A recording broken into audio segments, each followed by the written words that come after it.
bienvenidos a Paren las Prensas, mi nombre es Diana Lastiri y antes de presentarles a nuestra gran invitada quisiera pues dar inicio a esta nueva temporada de Paren las Prensas, pues agradeciendo a quienes formaron parte de este equipo y que ahora nos apoyan más bien con sus likes, con sus compartidos y demás.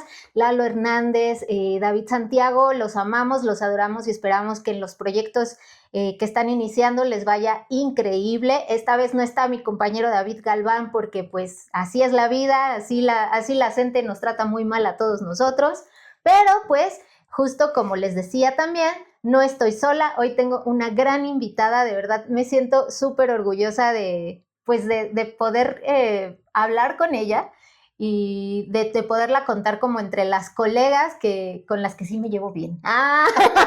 Se trata de Sonia del Valle, ella es periodista, comunicadora y creadora de contenidos multimedia. Bienvenida, Sonia. Gracias, Diana. Yo feliz de estar aquí contigo. Bueno, más o menos para que la gente se dé cuenta de quién eres, porque uno te ve bien tranquilita, pero no eres nada tranquila, yo lo sé. Sonia del Valle ha cubierto el sistema educativo mexicano desde hace cerca de 30 años, me comentabas, ¿no?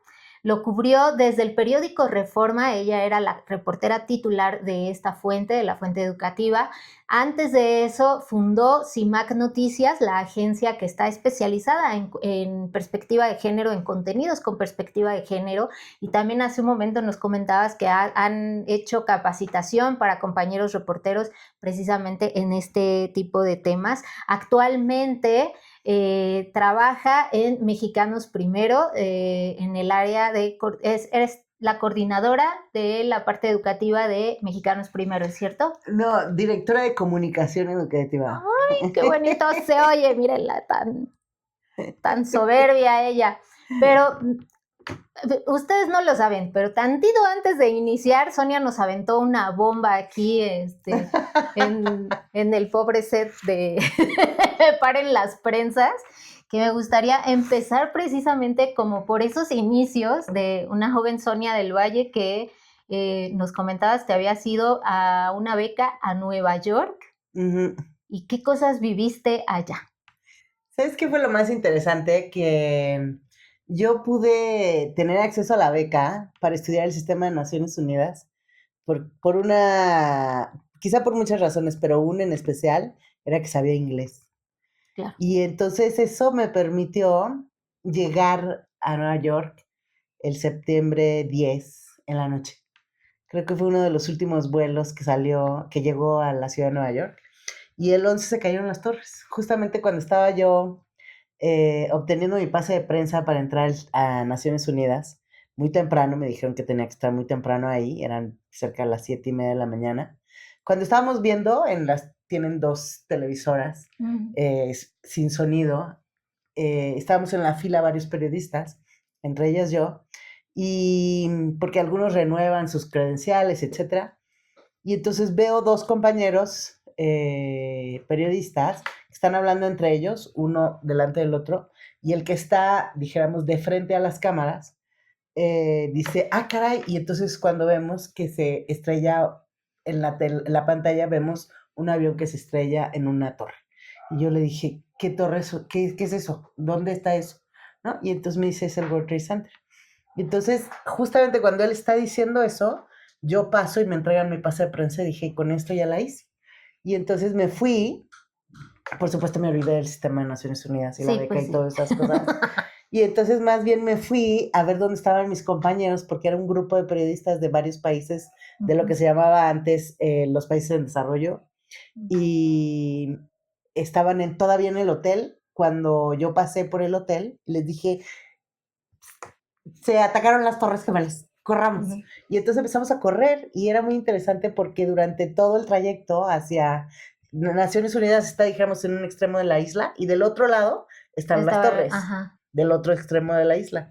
Y entonces era muy interesante ver cómo nosotros corríamos por la Quinta Avenida en contrasentido de los automóviles y veíamos cómo se iba apagando todo, ¿no? Se iban cerrando establecimientos, la gente se iba estacionando iba estacionando los coches, la gente corría en contrasentido de nosotras y nosotros hacia las torres. Como tipo película. Como de película, sí, y las sirenas por todos lados y todo el rollo.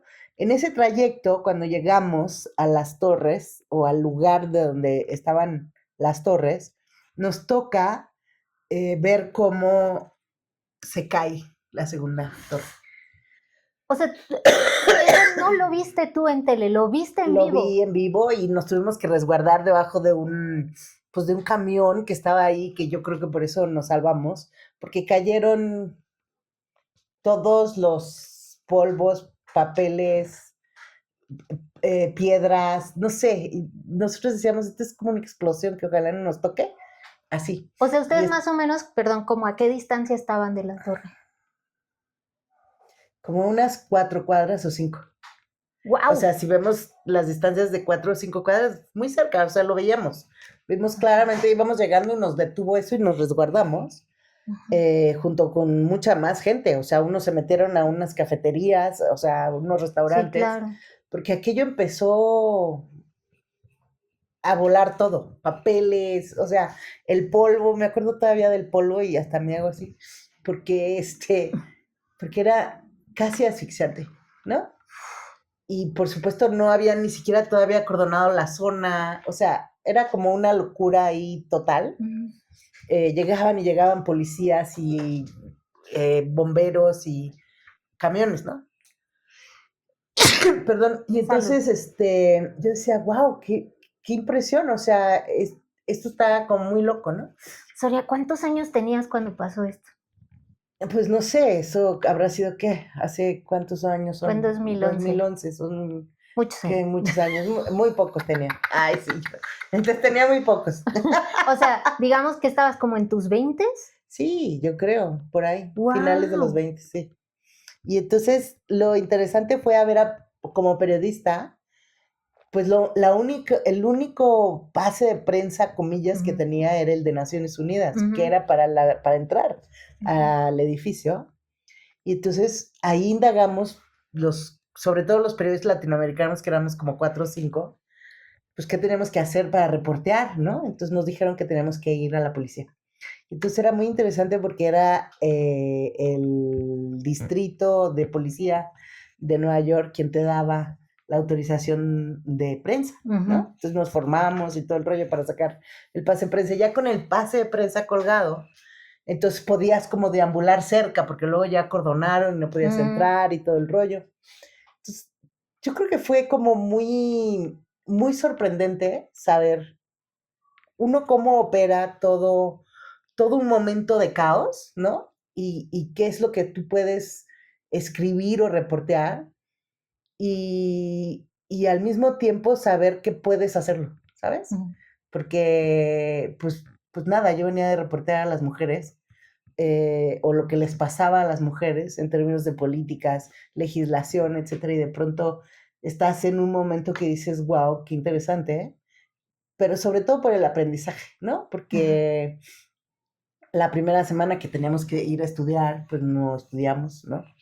Estaba a punto de cancelarse el programa, pero luego nos dijeron que no, que sí, que seguiría. Entonces en las mañanas estudiábamos una parte, lo estudiamos en el edificio de Naciones Unidas y la otra parte en la Universidad de Columbia.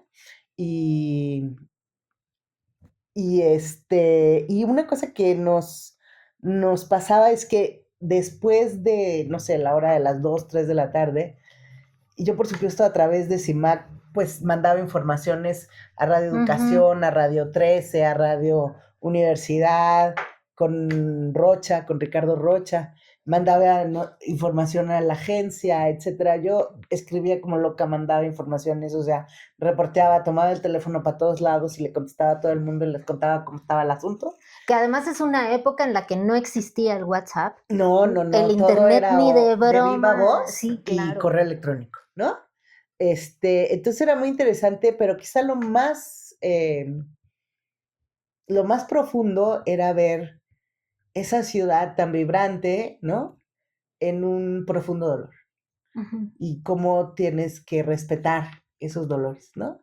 Ver los muros de los edificios todos tapizados con fotografías de las personas pues que para ellos estaban desaparecidos, ¿no? Seguramente debajo de los cascajos, muchos de ellos, con esta leyenda de si lo has visto, ponte en contacto conmigo, papá te recordamos, regresa a casa, ¿no? Y te decían dónde trabajaban, dónde estudiaban, etcétera, etcétera. Más bien dónde trabajaban y quién lo esperaba, ¿no? Claro. Qué tipo de familia era, tenían 1 o 2 hijos, esposa, etcétera. Entonces, si era mexicano, si era de Latinoamérica, etcétera. Entonces, yo creo que luego las vigilias que se hacían en el Central Park o en los distintos parques que hay alrededor de Nueva York era muy interesante porque al mismo tiempo que había un enorme dolor, en las iglesias había mucho dolor, en los centros de migrantes, ¿no?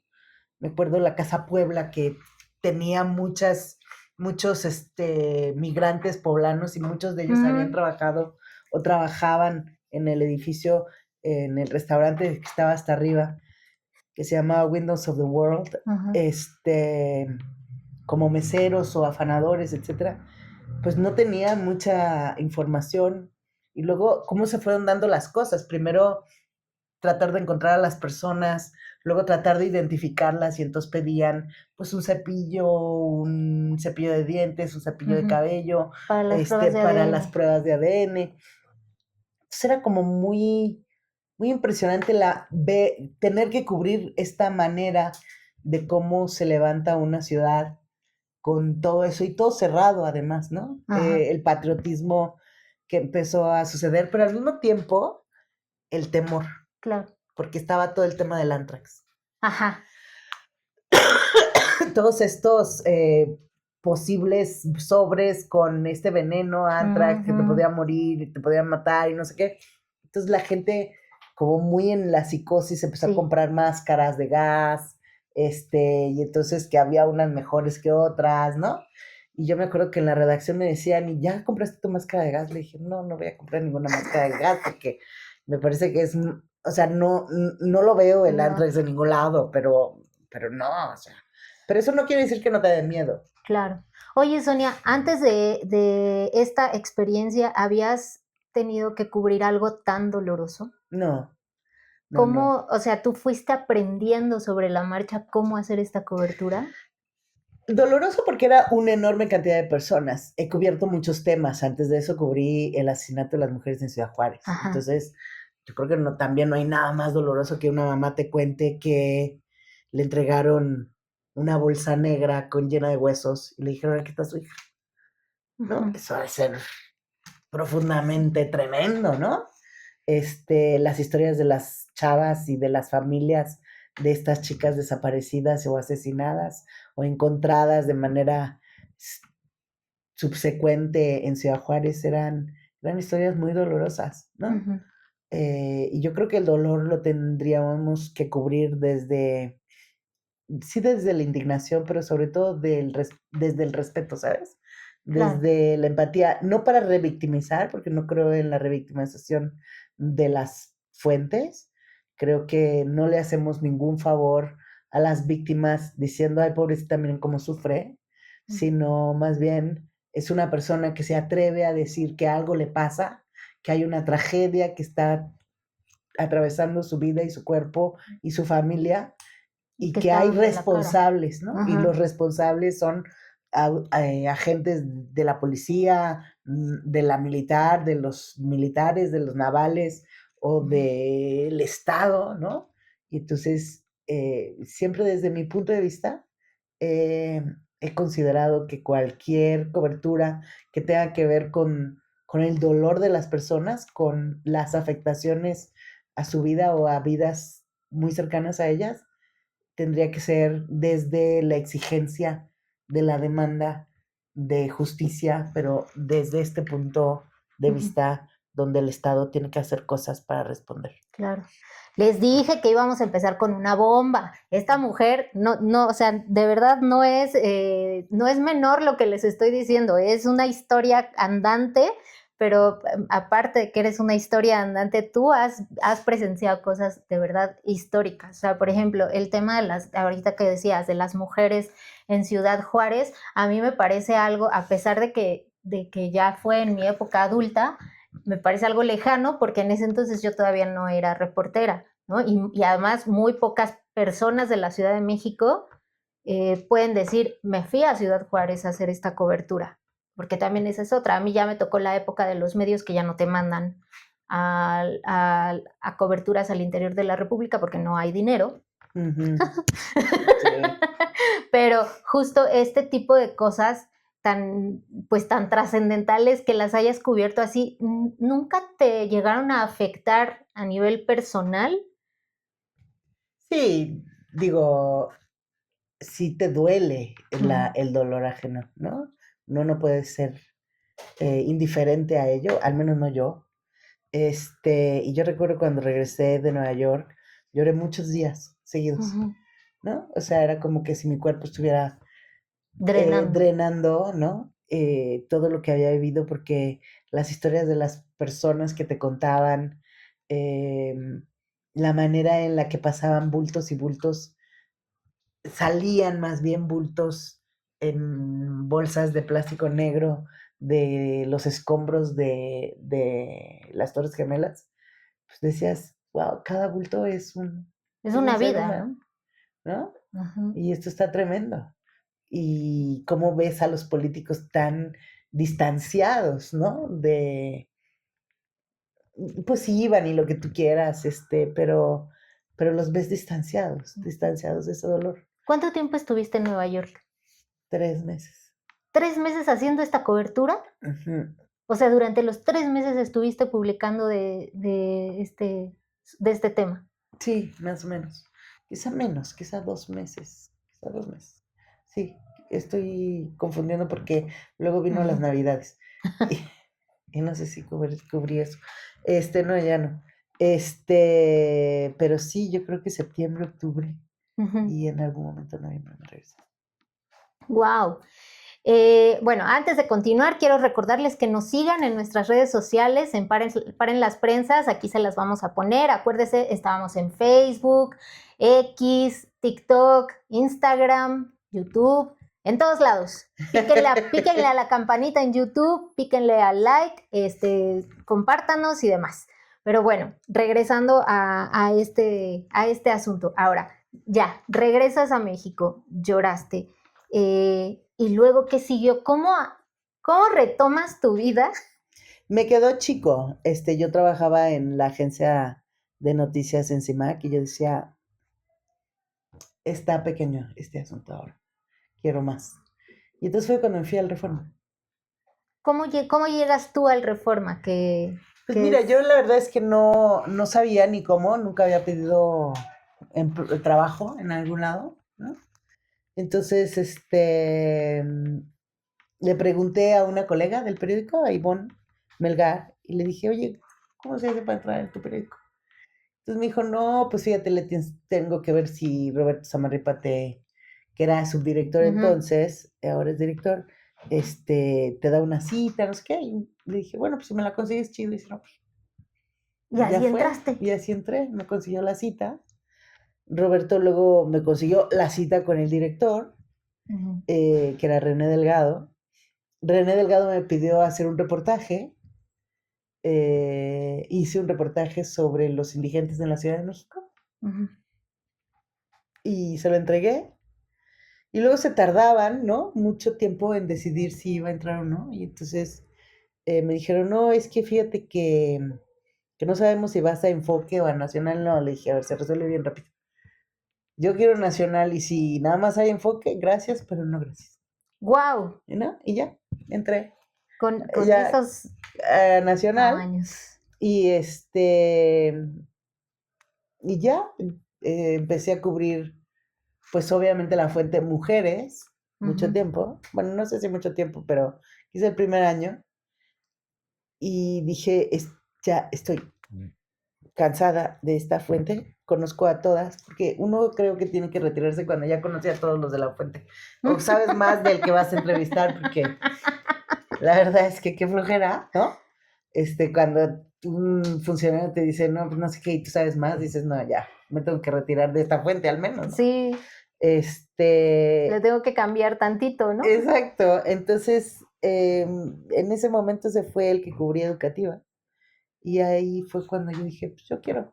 Y me dijeron, ¿tú qué sabes de educativas? Nada, pero algo sabré muy pronto.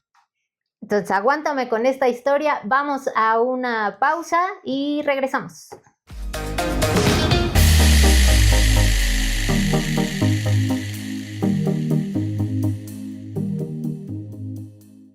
Pues ya regresamos y seguimos aquí con Sonia del Valle, pero antes de continuar con esta plática, con este chismecito, quiero recordarles que están aquí disponibles nuestras redes sociales para que nos sigan, nos compartan, nos den like, etcétera, etcétera. Mándenos sus comentarios y sus preguntas, que eso lo vamos a seguir respondiendo, si es que ustedes nos mandan sus preguntas, etcétera, etcétera. Por ahí hay algún comentario medio negativo que quisiera no contestar, pero si lo ves, si me ves, no me saludes nunca cuando te vea en persona, maldito. No, no es cierto. No, síguenos viendo. Muchas gracias por vernos. Es que me dijeron vieja, ¿tú crees? Vieja. Me dijeron vieja.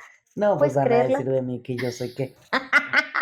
Sonia, por cierto, ¿tú tienes redes sociales en donde te podamos seguir, donde podamos leer todas estas cosas que has vivido? Sí, yo estoy estoy en LinkedIn, en Facebook como Sonia del Valle. Y estoy también en X como La Mala Educación.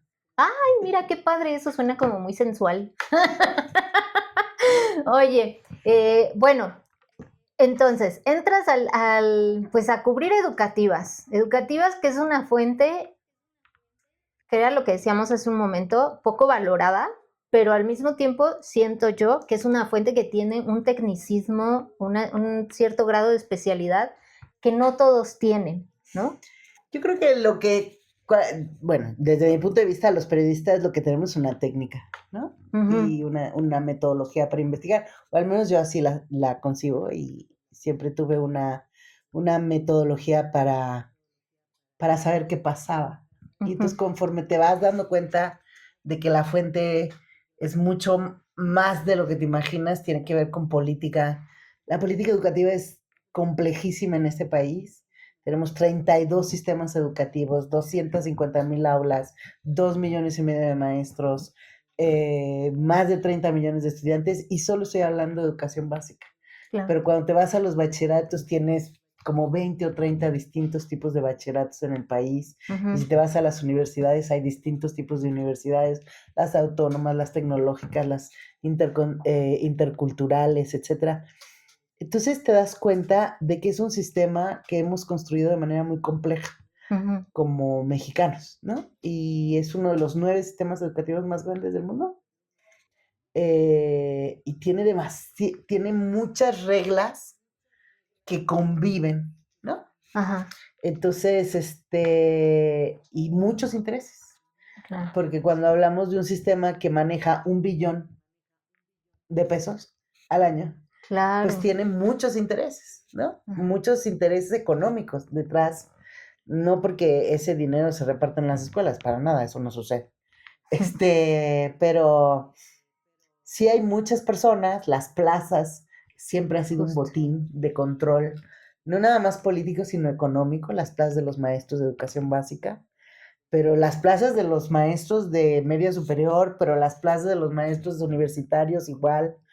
Entonces, toda la planta docente del país tiene distintos tipos y categorías, tienen distintos regímenes laborales, ¿no? Uno Ujú. está en el apartado A y otro está en el apartado B de la Ley Federal del Trabajo.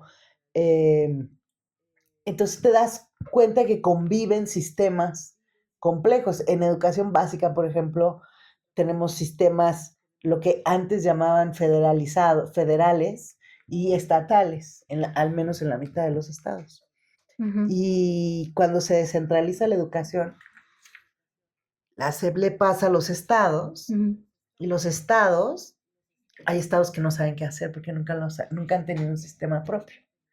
Entonces, Ok. la complejidad de administrar un sistema tan grande, pues ha hecho que vayan aprendiendo sobre la marcha, ¿no? Y aprender sobre la marcha significa todo, es decir, la construcción de escuelas, la contratación de maestros, ¿no? Y ¿Quién por periodos muy contrata? cortos, además, porque cambia la administración y... Y con muchos derechos que se contraponen Ujú. al mismo tiempo, al derecho a aprender de las niñas y los niños, Claro. ¿no? O sea, tú tienes una escuela que inicia en agosto y Ujú. termina el otro año, julio o agosto, a menos que tengas fútbol y quieras que la cosa termine pronto, Como como sucedió, sucedió. ¿no? Pero bueno, si no tenemos el Mundial de Fútbol, normalmente termina en julio o agosto. Pero bueno, lo que quiero decir es que los maestros pueden, en el periodo de agosto a julio, irse en cualquier momento. Ok. Entonces, ¿eso qué significa? Significa que todo el sistema, toda la escuela, pues se puede poner en jaque, porque un maestro puede decir, hoy a las 8 entra Mi me paro. voy, Ajá. me voy porque ya me quiero retirar, Ah, ok. porque ya me voy a jubilar, porque ya entonces entra su periodo de prejubilación y hace Ajá. todo su papel y se va de la escuela. Y le valen los niños. No sé si le vale, está harto, los maestros tienen un problema enorme de emocional muy fuerte, tienen pues una salud emocional pues que es de muchísima atención, o sea, tener 30 40 niños a tu cargo todos los años, todo el tiempo, todo, Y que además sí, muchos de esos niños desgasta, también están en situaciones de vulnerabilidad que y ellos... los desgasta emocional y Ajá. físicamente, ¿no? Entonces, y no, y entonces, ¿qué es primero? ¿El derecho del maestro a jubilarse o el derecho del niño a tener un maestro? Ok. Eso no hemos podido conciliarlo. Por ejemplo, ¿a quién le importa precisamente, a quién le importa la educación en este país? Tú que lo cubriste tan de cerca. Yo creo que quizá no la educación, o sea, todos los papás y las mamás es lo que dicen es que es muy importante la educación, ¿no? Que es lo Ajá. único que te van a dejar como herencia, mi hijita. Todos lo hemos oído y lo seguiremos oyendo a lo largo de la historia. El tema no es ese, el tema es que creo que no es tanto el derecho a la educación, sino el derecho a aprender. Hoy Ujú, saber cosas va a ser la ujú. diferencia en tu vida. Claro. Cuando yo digo que yo tuve el privilegio o la fortuna o como le quieran llamar, de haber aprendido inglés durante toda mi vida, me dio una oportunidad que a muchos no les dio. Ujú. Y que actualmente muchos no tienen. Exactamente. Cero. Entonces, aprender cosas, puede ser inglés, la inteligencia artificial, aprender matemáticas, aprender a leer y comprender un texto, eso se dice fácil, pero se desarrolla en Ujú. donde, en la escuela.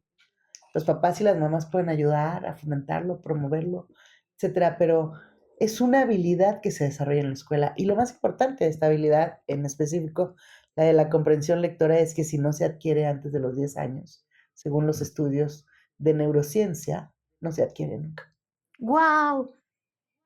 Ahora entiendo tantas cosas de Exacto. muchos Porque no mejora individuos. con la edad. Es decir, cuando tú no logras esta habilidad, el cerebro desconecta, es como si desconectara neuronas Ajá.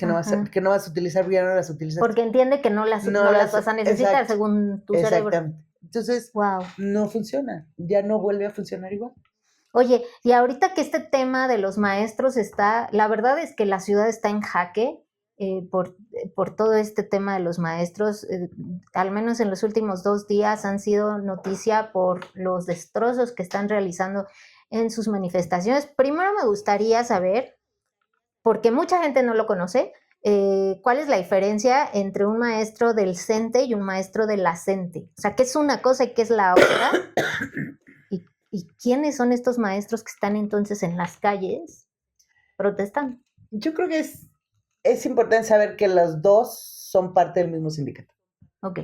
El Sindicato Nacional de Trabajadores de la Educación, que es el CENTE, es el que tiene la toma de nota de todos los secretarios y las secciones sindicales del sindicato, Uh-huh. entre ellos la de la 22, Okay. que es la sección en Oaxaca. Uh-huh. Entonces, lo que pasa es que ellos se han dicho disidentes desde que nacieron, Uh-huh. a finales de los años 90, tras la descentralización. La CENTE luchó para que en la descentralización y en la ejecución de la política educativa, ellos formaran parte de esa política. Entonces se creó el Instituto Estatal de Educación Pública de Oaxaca, el IEPO, y el CENTE forma parte de la estructura, incluso nombra al director, nombra a los subdirectores, etcétera, etcétera. Y su forma de lucha siempre ha sido esa, siempre ha sido bloquear, parar, manifestarse, etcétera, para conseguir aumentos, beneficios, prestaciones, mejores condiciones, etcétera. Lo curioso, después de cuando uno cubre la educación, yo empecé a cubrirla desde el 2002, a la fecha, entonces cuando uno la cubre durante tantos años se pregunta, ¿por qué no se arregla un problema como el de la CET? ¿No? O sea, ¿qué es lo que está pasando en estas negociaciones? O en esta constante pues ellos llevan 30 años, yo menos, de cubrirlos, pero pues al menos 30 años, ¿no? Estar haciendo esta misma, este mismo método de presión, más allá de la demanda, porque antes la demanda era aumento al 100%, luego justicia para los de Atenco, luego que se elimine la pobreza, o sea, la demanda puede ser legítima o no, no le estoy calificando, pero no importa la demanda al final del día. Para ninguna de las dos partes, ni para la gente, ni para el gobierno, ¿sabes? Ok. Porque juega en este proceso de negociación. Te doy poquito, pero no sé qué, te doy, pero te quito, pero te doy, pero no cumplo, te doy, pero no lo hago. O sea, estas negociaciones que ya tienen más de 30 años. A propósito de esto, pareciera que incluso en el gobierno de Andrés Manuel López Obrador, los maestros estuvieron calmados a comparación de otros sexenios. ¿Por qué pasó eso? ¿Andrés Manuel les dio más de lo que merecían? ¿O no, yo qué? creo que Andrés Manuel consideró que la CENTE podía ser su aliado en algunos de los casos, ¿no? Ajá. Entonces, la CENTE fue la que pidió la derogación de la reforma de Peña Nieto del 2013 y se la concedieron y luego le concedieron modificar las condiciones del UCICAM, que era la ley para ingresar, permanecer y ser evaluado dentro del sistema como maestro. Y entonces les hizo algunas concesiones, quitó esa ley, puso otra, hizo una nueva ley de educación, etcétera, etcétera. Quitó al INE, puso al Mejor Edu, etcétera. Entonces hizo como varias concesiones en esta nueva reforma que él estableció. Pero luego vino la demanda principal. Y la demanda principal es la derogación de la ley del ISSSTE del 2007. Oh. O sea, tiene 20 años esa ley. Claro. Se han jubilado decenas y decenas y decenas de maestros a lo largo de estos 20 años. Un subsecretario muy querido por mí o muy apreciado, Rodolfo Tuirán, que en paz descanse, yo le pregunté un día cuántos maestros se van al año. Porcentaje.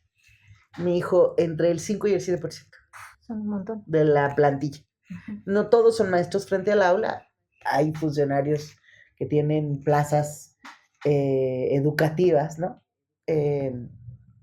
Supervisores, asesores técnicos, pedagógicos, directores, etcétera, jefes de sector. Y le digo, de todo el sistema, sí, de todo el sistema educativo, pero de educación básica, más o menos él calculaba, porque la SEP calcula cosas, no tiene claridad en muchos datos, y calculaba que eran entre el 3 y el 5%. Supongamos que no fuera ni el 3%, que fuera el 2%. Y tenemos 1 millón de maestros. Ok. Que se jubilan. Sí. Todos se jubilan por la ley del ISSSTE. Ellos quieren derogar esta reforma que él dio pie a las afores para los maestros. Y si eso es así, si se va, supongamos 1%.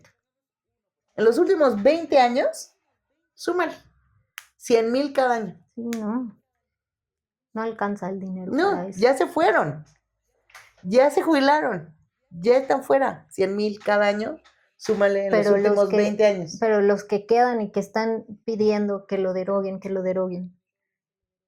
sea, Pues no importa cuántos sean, el tema es, si llegasen a ganar, yo me pregunto, si llegasen a ganar esa demanda, ¿qué va a pasar con los que ya se jubilaron? ajá.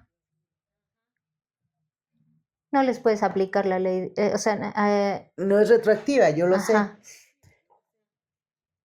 pero creo que en el fondo hay una demanda que no es fácil de cumplir porque no estoy diciendo que la justificación de las autoridades federales sea correcta, el tema de que no hay dinero, Ujú. eso no lo sé, pero yo creo que nadie se ha sentado seriamente a discutir cómo lo resolvemos, cómo resolvemos un problema que sí creo que hay. Sí hay un problema en términos de plazas Ujú. en ambas partes, es decir, yo sí creo que la CENTE tiene plazas de maestros que no dan clases, muchas, y también creo que hay muchos maestros que dan clases y no tienen plaza. Ujú. O sea, suceden las dos cosas, porque como que sentarse a poner los puntos sobre las IES, transparentar los procesos de negociación, transparentar los acuerdos, decir cómo los vas a cumplir con temporalidad, con un cronograma, con una meta a alcanzar, eso nadie se ha sentado seriamente a resolver. Y un día después de 20 o 30 años de estar luchando, te cansas. Claro. Muchas personas, sobre todo cuando vienen estos movimientos o estas manifestaciones de los maestros, siempre reprochan que los encargados de la educación estén enseñándole a los niños que van a conseguir las cosas bloqueando, incendiando, robando, etcétera. Pero realmente esto educa a los niños, o sea, realmente estos movimientos afectan o más bien tienen algún impacto en los niños se dan cuenta de eso. Fíjate, esa es una buena pregunta. A los niños les afecta porque dejan de tener clases. Ujú. Pero si tú a cualquier niño le preguntas si quiere ir a la escuela, te va a decir que no. Claro. ¿No? Si me lo Entonces, preguntarían a mí, por exacto. supuesto que les diría ¿No? que no. Entonces, por muchas razones, quizá porque no todas las escuelas son fantásticas, quizá porque no te gusta levantarte tan temprano en las mañanas, no sé. Por las razones de los niños no las estoy desestimando. Lo que quiero decir es que no está relacionado su ir o no ir a la escuela con un asunto de política, y en este caso de política educativa y Ujú. sindical. Les afecta sí porque dejan de aprender. Y cada día en la escuela debe de contar. Porque aunque, comillas, dijo el secretario para justificar que adelantábamos el cierre del ciclo escolar, que el último mes en la escuela no se hacía nada, que lo tomaban las mamás como guardería, pues el secretario, como no es pedagogo y no sabe qué pasa en las escuelas, no sabe que todo es aprendizaje. Juntarte con un grupo de estudiantes en tu escuela, hacer, no sé, un juego, hacer un rompecabezas, eso que él llama Tiempo muerto. tiempo muerto, es pedagógicamente muy importante. Ujú. Y es muy importante para los niños tener un lugar, un espacio neutro de contención de todo. Porque no sabemos cómo están en sus Por casas. supuesto. Porque en sus casas también tienes un problemas también importantes. Tienes violencia familiar muy, muy severa en muchos lugares. El último informe sobre el índice de paz señala que si hay algo que se ha incrementado es la violencia al interior de los hogares. Ujú. Entonces, no es cierto que los niños pierden tiempo no haciendo nada, ¿no? Ganan experiencia, formas de relacionarse, trabajar en equipo, ponerse de acuerdo, establecer mecanismos de tolerancia hacia el otro porque piensa diferente a mí. Todo eso es muy importante en las escuelas. Bueno, y más allá de la ineptitud con la que puede contestar el secretario de Educación, les vuelvo a recordar nuestras redes sociales, aquí se las dejamos. En todos estos años que has cubierto o que te tocó cubrir la fuente educativa, coincidiste con un personajazo de la política educativa de este país, el Sí. Baester Gordillo. Sí, yo creo que, no sé si para ella fue bueno o malo, pero yo tuve sí la fortuna de poder cubrir su momento de mayor poder, ¿no? O sea, yo sí vi una mujer que tenía mucho poder y poder de picaporte en la presidencia de la República. Es el sexenio de Felipe Calderón. Ujú. Pero también es un personaje súper interesante. Es uno de los personajes que sabe lo que quiere, ¿no? Que hace estrategias.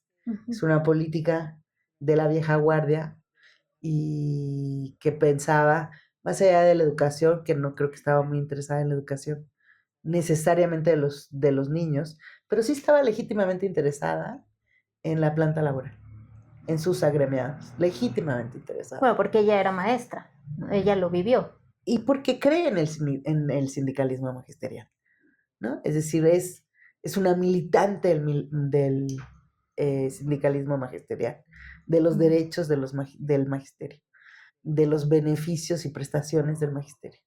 Entonces, más allá de cómo lo operaba y cómo operaba dentro del sindicato y la forma de ejercer su liderazgo, creo que el Bester hizo varias cosas a favor del sindicato. Una, recuperó su salario, el poder adquisitivo de los maestros. No al 100, yo creo que los maestros deberían de ganar más de lo que ganan, mucho más. Debería de ser una de las profesiones mejor pagadas del país, porque ellos son el alma que transforma o está formando a ciudadanos y ciudadanas de este país. Y van a ser el talento de empresas chicas, grandes, medianas, de autoempresas, de creatividades, de innovaciones que le van a permitir a este país salir adelante. Y eso solamente se construye dentro de las escuelas. No, todavía no existe ninguna plataforma de TikTok, ni de inteligencia artificial, ni nada que pueda construir talento, ¿no? Y talento e innovación. Eso lo hacen las escuelas y los maestros. Entonces, el Bester era un personaje, sí, era un personaje con muchísimo poder dentro del sindicato. Yo tuve la fortuna de estar, pues, cubriendo eventos como cuando se prolongó su estadía como presidenta del CENTE en Tijuana, pero luego en los congresos nacionales y la gente la adoraba. Yo me acuerdo una vez en Los Pinos, hubo un evento de la CPX y estaba Elba y los maestros y no sé qué. Cuando terminó el evento, era en la explanada arriba donde estaba un jardincito. Ahí en Los Pinos. Ajá. Cuando terminó el evento, se tardó casi 3 horas tomándose fotos con los maestros. Ok, como que sí era una celebridad la Sí, señora. era una celebridad. Y luego en un congreso nacional en Quintana Roo, no sé, había dicho que el presidente, que ella no quería ser secretaria de educación porque no iba a ser sirvienta de nadie. Ajá. Le dijo al presidente electo entonces, Enrique Peña Nieto. Y estaba ahí como conversando con los periodistas porque pues se dio cuenta que la chifló gacho, Sí. ¿no? Y entonces estaba explicando que no quería decir que los secretarios de educación fueran sirvientes de nadie. Bueno, estaba como un poco reflexionando en torno a sus palabras y entonces un poco quería bajarle el tono, pero era imposible. Pero más allá de eso, cuando terminó de hacer esta alocución con los periodistas, off the record, empezaron a llegar los maestros y se podían tomar una foto con ella. Se hicieron filas, güey. O sea, Ajá. filas de... Y entonces ella decía, a ver, aquí los hombres, aquí las mujeres. Y llega uno que era medio gay, no medio gay, pero o le hacía como al gay. Dice, no, tú en medio, ¿no? Entonces hizo 3 filas como muy democrática, Sí. ¿no? Entonces, hombres, gays y Mujeres. mujeres. Entonces tomaba una foto con uno, Tan y luego con inclusiva otro, y ella. luego con otro, y luego con uno, con otro, y así, ¿no? Y entonces, cuando veía que los hombres, que eran los que más se pasaban a la fila de los gays, le decía, no, no, tú no, tú no estás en esta fila, tú en tu fila. No, estaba en todo. Entonces, era muy simpática al mismo tiempo. O sea, no era una persona personalmente que me cayera mal, al contrario. ¿Te caía bien? Me caía bien. Yo creo que yo a ella le caía muy mal, pero a mí no me parecía, porque uno conoce a funcionarios que son buenas gentes, conoce a funcionarios que son malos, Son malas personas, detestables, por supuesto. conoce a funcionarios que dicen mentiras deliberadamente, eh, hipócritas, funcionarios y funcionarias hipócritas, ¿no? Que sabes que lo que está diciendo es, te digo a ti para que me escuche Pedro, ¿no? Que tiene una agenda propia. En fin, uno está como que desarrolla esta intuición de las personas y sabes exactamente qué es lo que... Ella me caía bien. ¿Porque lo que veías era lo que era? ¿O porque sí, no tenía dobles tintas? Oye, ¿y qué fue lo más raro? Porque vamos, Elba Ester ha sido conocida porque, no nada más porque fue una de las mujeres más poderosas del país, sino porque además la llamaron bruja. O sea, hay muchos rumores alrededor de que la señora era bruja, de que tenía este derecho de picaporte con los presidentes y que, o sea, al final de cuentas eso también dices tú, o sea, ¿qué clase de personaje eres para llegar a esos puntos, ¿no? ¿Qué fue lo más raro o lo más excéntrico que te tocó vivir como reportera con ella? Con ella, a mí me parecía la adoración que le tenían los maestros. La adoraban. Yo recuerdo en un congreso que una maestra de Yucatán estaba intentando, o sea, estaba en el presidium ella arriba, todos estábamos acá abajo, los maestros, todo el mundo, era una cosa multitudinaria como de 3,000 personas. Y una maestra quería tomarle una foto de cerca, ¿no? Y entonces me dice, ay, ¿usted qué se puede meter ahí? Tómale una foto, por favor. Y yo, ¿por? Dice, es que la adoro. Es que con el tono yucateco, es que yo la adoro. La adoro de verdad. Usted no sabe cómo yo la adoro. La adoro muchísimo. Y entonces yo decía, qué interesante. Porque era un amor para la maestra. Y entonces, eso fue antes de las fotos de las filas. Yo decía, wow, qué interesante.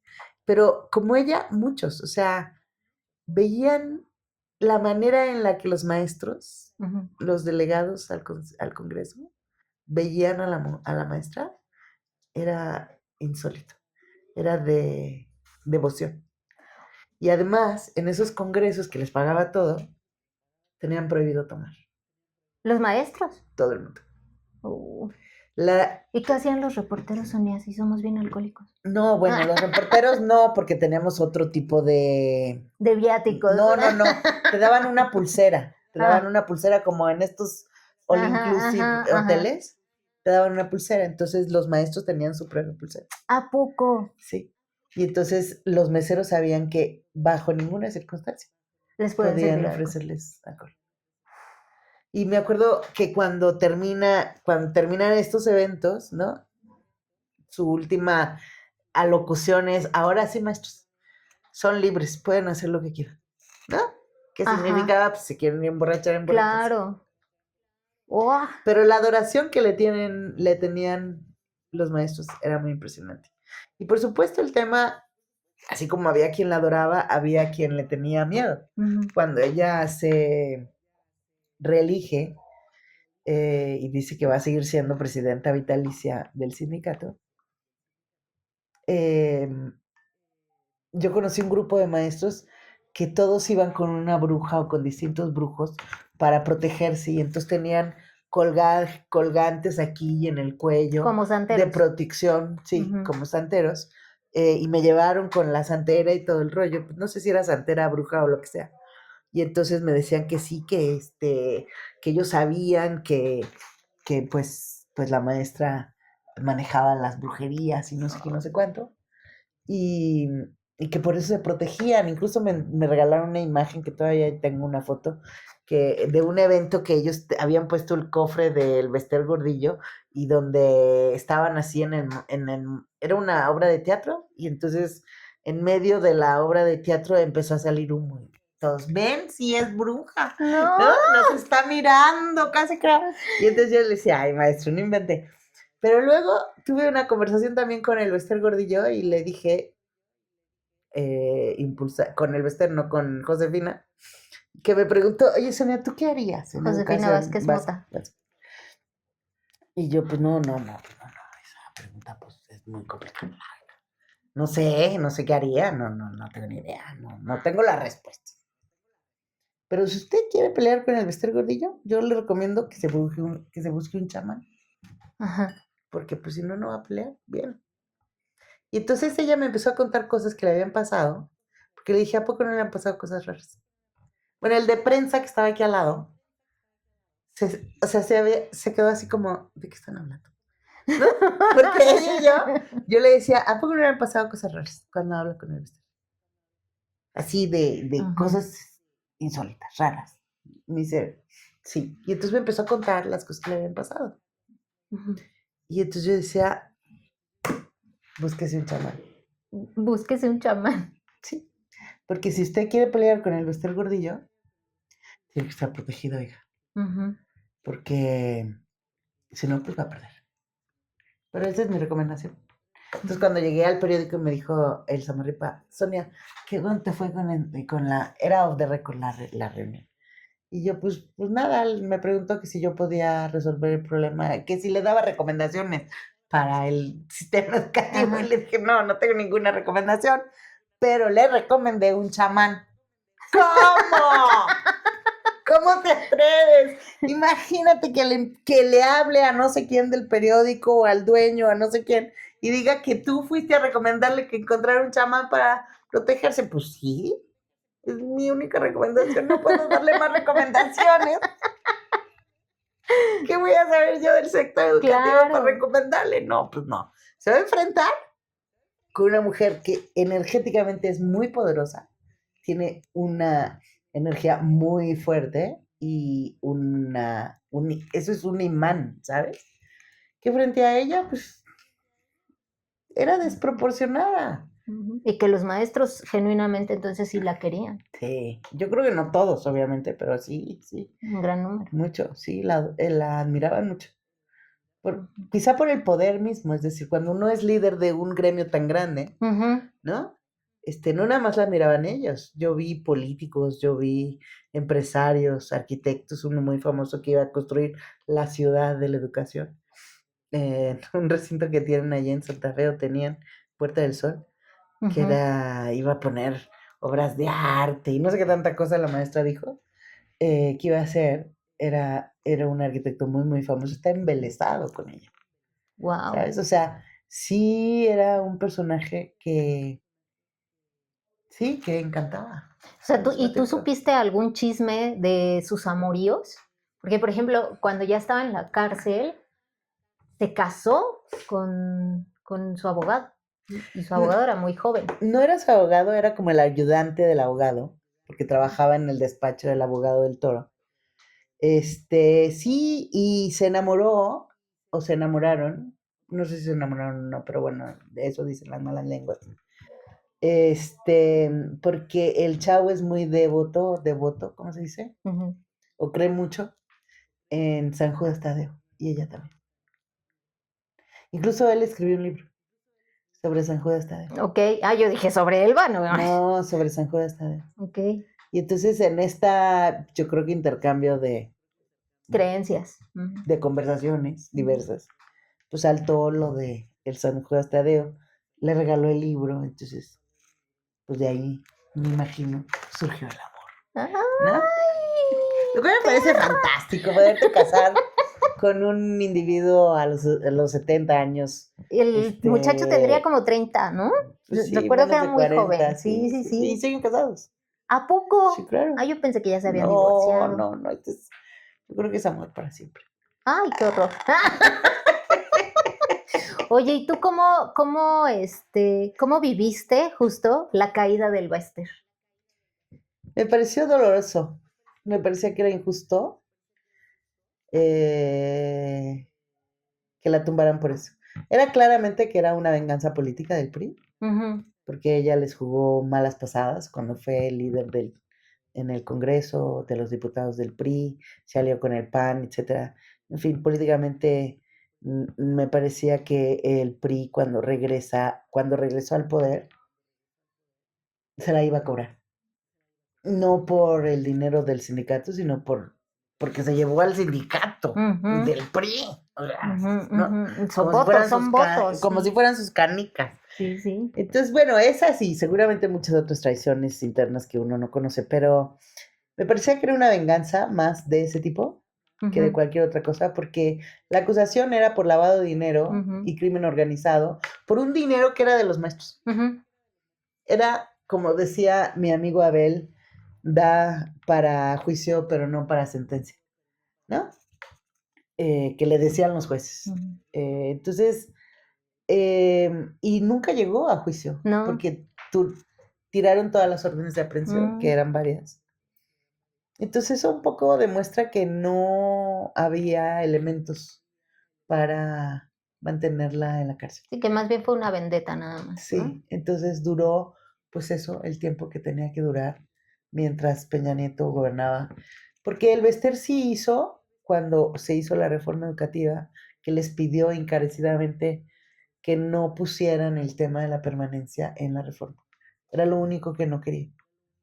Ujú, Poner a los maestros a disposición de una evaluación para ver si permanecieron en el cargo. Y si lo hubieran matizado, si lo hubieran hecho por fases, ujú, no hubiera habido problema. Pero la maestra empezó a construir una resistencia sindical que estaba en cada plaza, en el Monumento de la Revolución, en el Zócalo, en Coyoacán, etcétera, etcétera. Había un grupo de maestros que iban los fines de semana a decir por qué la reformaron. Y entonces, creo que no negociaron lo suficiente, ¿no? ujú, Porque hay que recordar que las plazas docentes es casi cultural, son de los maestros. Ellos ujú. creen que son suyas, Claro, forma parte de su patrimonio. sí. Y de buenas a primeras tú lo cortas de un tajo, tampoco es fácil. Entonces, tenía muchas, una parte era la vendetta por el priismo, Mm, otra parte era por este desafío franco y abierto al Estado. Había una confrontación directa entre Chaifet y ella, sin ujú. duda, desde la Cámara de Diputados. Entonces, lamenté mucho porque justamente la metieron en la cárcel cuando iba a haber un congreso. Yo estaba en Jalisco, en un Consejo Nacional del CENTE, Ujú.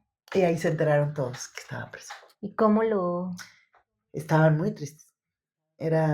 Fue un día de muchísima confusión y conmoción Ujú, interna. Juan Díaz no cabía en sí, o sea, los maestros decían, no puede ser, ujú, esto no está padre, y había tristeza, ¿no? Yo ujú, dije, chin, la metieron a la cárcel eh, a la mala, ujú. y eso, me parece que las mujeres en el poder no tendrían que pagar esa factura tan alta. Casi como violencia política de Exacto, género, ¿no? porque cuando uno revisa quienes han estado en la cárcel, el caso de las mujeres es interesantemente diferente, Sí, claro. ¿no? Oye, y ya hace un momento estábamos hablando de que precisamente la fuente educativa pareciera que ahorita, aunque justo venimos de unas coyunturas que nos llevan de todas maneras a voltear a ver esa fuente, pareciera que en los medios como que no les interesa tener un reportero especializado en la fuente educativa. ¿O tú cómo ves que se está cubriendo desde ahora, desde el lado de las OSCs también? Pues, ¿cómo ves que se está cubriendo estos temas? Yo creo que pobremente, Ujú, eh, pero también tiene que ver con la crisis de los medios de comunicación, ¿no? ujú, Por eso necesitamos como muchas más personas interesadas en el tema. Necesitamos, por supuesto, a los medios y a los periodistas haciendo investigaciones, investigaciones en tierra, o sea, tú no necesitas ir a ver qué está, o sea, que te entreguen papeles a través del IFAI para saber qué está pasando en las escuelas. Con que vayas y preguntes, que es tu oficio, te ujú, enterarás qué está pasando en las escuelas. Cuando ujú. creas alianzas o relaciones de confianza entre los que están trabajando en el tema, en el terreno, te puedes dar cuenta qué está pasando en las escuelas. Hablas con los papás, con las mamás, y te enterarás que hay una crisis profunda y que esa crisis no pinta para bueno, no va a Ujú. mejorar pronto. porque las becas, por muchas becas que tú entregues, no van a resolver el, el, el aprendizaje de las niñas y los niños. Y el problema de deserción que sigue siendo un problema, ¿no? Exactamente, ¿no? Entonces tenemos escuelas carenciadas, maestros a los cuales tú les inviertes, les cambias un modelo educativo, inviertes 100 pesos por maestro en promedio para recapacitarlos, para capacitarlos en ese nuevo modelo, si es que requieres recapacitar. Tienes un modelo que no acaban de entender de qué se trata, que quitó las matemáticas y quitó la lectoescritura como asignaturas importantísimas para crear personas que piensen en este país. Pues el resultado lo vamos a ver muy pronto, ¿no? Ay. Entonces sí hay me parece que tenemos que voltear la mirada seriamente a realizar, a llamar la atención de que necesitamos un sistema educativo que responda al derecho a aprender de las niñas y los niños. Sonia, yo te quiero agradecer mucho que hayas estado hoy con nosotros. Nuevamente, recuérdanos tus redes sociales, por favor. La Mala Educación en X y en Facebook y en LinkedIn, estoy como Sonia del Valle. Y también les recuerdo que aquí están nuestras redes sociales. Mis redes sociales ya saben, en X estoy como Lastiri Diana, en Facebook como Diana Lastiri y en TikTok como Diana Lastiri. También búsquenme en Instagram, igual Diana Lastiri. Te agradezco muchísimo que hayas estado con nosotros. Gracias. Qué rico platicamos, de verdad, qué chismesotes tan buenos traes. Y creo que te lo digo de corazón, eres de esas mujeres de las que hay que aprender, más que de las periodistas, eres de las mujeres de las que tenemos que aprender. Gracias. Estás muy hecha para adelante y qué bueno que sigues en esto. Sí, Hacen gracias. falta más voces Gracias como por la invitarme. tuya. Gracias. Y síganos en nuestras redes sociales. Sí. Muchas gracias. Con esto despedimos este primer capítulo de esta nueva temporada de Paren las Prensas. Nos vemos en la próxima.